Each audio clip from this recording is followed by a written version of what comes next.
ઝાલોદ તાલુકાના પારેવા ગામની યુવતી સિંગવડ નર્સિંગ કોલેજમાં હોસ્ટેલમાં રહી અભ્યાસ કરતી હતી। યુવતીએ ઘરે જવા માટે તેના ભાઈને લેવા માટે બોલાવ્યો હતો। ઘરે પરત જતી વખતે ઝાલોદ તાલુકાના પારેવા ગામના મનોજ ભુરિયા અને 5 થી 6 ઈસમો આવી બળજબરીપૂર્વક ગાડીમાં બેસાડી અપહરણ કર્યું હતું। યુવતીના ભાઈ તેમજ પિતાએ 10 ફેબ્રુઆરીના રોજ સિંગવડ પોલીસ મથકે ફરિયાદ દાખલ કરેલ, પરંતુ આજ દિન સુધી પોલીસે યુવતી સહિત આરોપીને પકડી શકી નથી। 5 દિવસથી અપહરણ કરાયેલી યુવતી અને આરોપીને પોલીસ હજુ સુધી કેમ પકડી શકી નથી તેવા પોલીસ સામે અનેક સવાલો ઉઠવા પામ્યા છે। સંગાડા નુરજીભાઈ મેઘા, ગામ પારેવા, તાલુકો ઝાલોદ। મારે સરકાર ઉપર પૂરો મારો ભરોસો છે કે મારી છોકરી જલ્દી મને મળે અને એને 19 તારીખે એનો પેપર છે, એક્ઝામ છે, તો એનો પરીક્ષામાં હાજર થઈ જાય અને ભવિષ્ય ના બગડે એ અને એનું ભણતર ના બગડે એ મારી સરકારશ્રીને અપીલ છે। મારું ઝાલોદ તાલુકાનો સંગાડા શ્યામકુમાર નુરજીભાઈ, ગામ પારેવા। હું મારી બેનને લેવા માટે સિંગવડ ગયો હતો, રંધીકપુર। તો આપણે ત્યાંથી પરત ફરતા શું બેન શું કરે છે? બીએસસી નર્સિંગ કરે છે। કઈ જગ્યાએ? રંધીકપુરમાં। હા, પછી તો ત્યાં હું મારી બેનને લેવા ગયો હતો।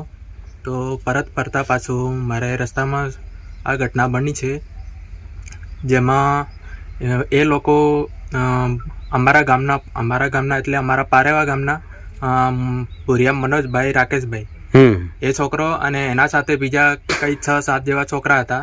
એ મને ઓળખાયા નહીં, હું એ છોકરાને જ ઓળખું છું।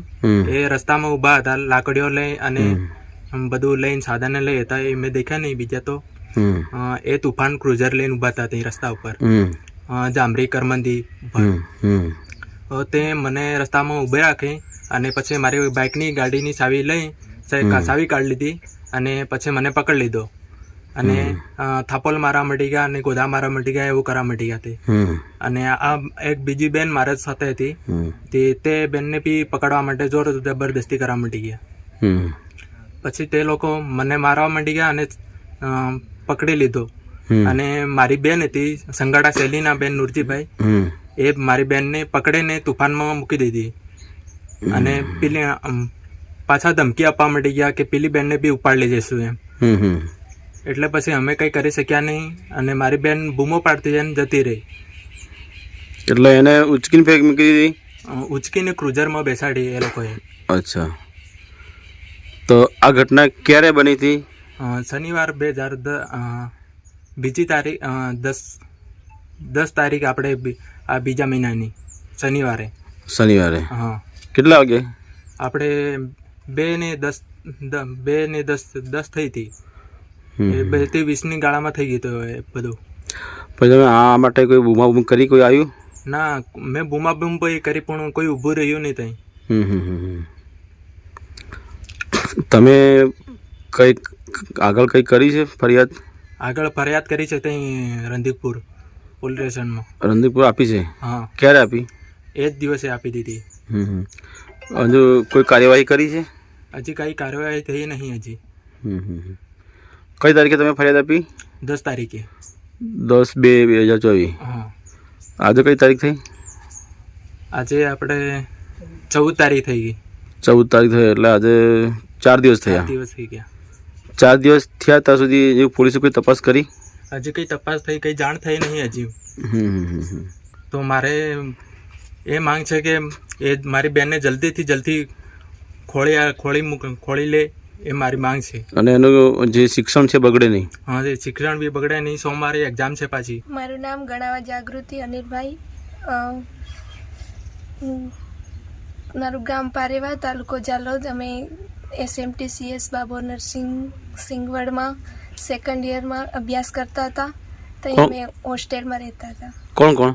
હું અને સંગાડા શૈલીના। પછી અમે હોસ્ટેલમાંથી ઘરે આવવાના હતા, તો મારા મામાનો છોકરો થાય છે સંગાડા શ્યામકુમાર નુરજીભાઈ, અમે ફોન કર્યો કે તમે અમને લેવા આવો, એટલે એ અમને ત્યાં લેવા આવ્યો। કઈ જગ્યાએ? SMTCS બાબોર હોસ્ટેલમાં, સિંગવડ? હા, સિંગવડમાં। ત્યાંથી અમે નીકળ્યા, પછી અડધી આવતા કરમદી કરીને ગામ છે હમ. જંગલ વિસ્તારમાં. તો એક ક્રુઝરવાળા ભાઈ હતા અને બુરિયા મનોજ અને એના સાથે 6-7 છોકરા હતા.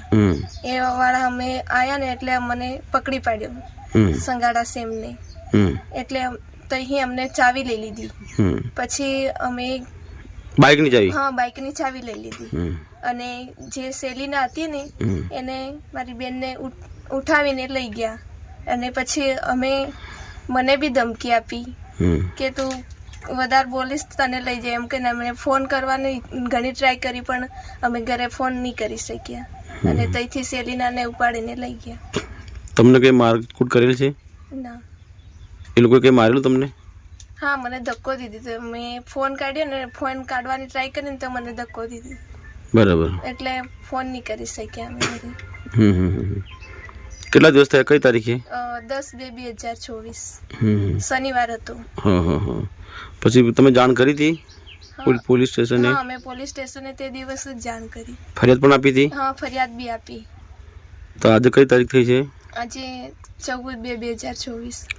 પોલીસે આજ દિન સુધી કોઈ તપાસ કરી છે? ના, તપાસ કઈ કરી નથી તેને. અને કોઈ એની દેખભાળ પણ મળી નથી? ના, એટલે વહેલી તકે ઉકેલ આવે ને એને 19/2/2024 સોમવાર છે ત્યાં એની પ્રેક્ટિકલ ફાઇનલ એક્ઝામ છે તો વહેલી તકે મળી જાય ને એનું ભણવાનું નહીં બગડે એવી.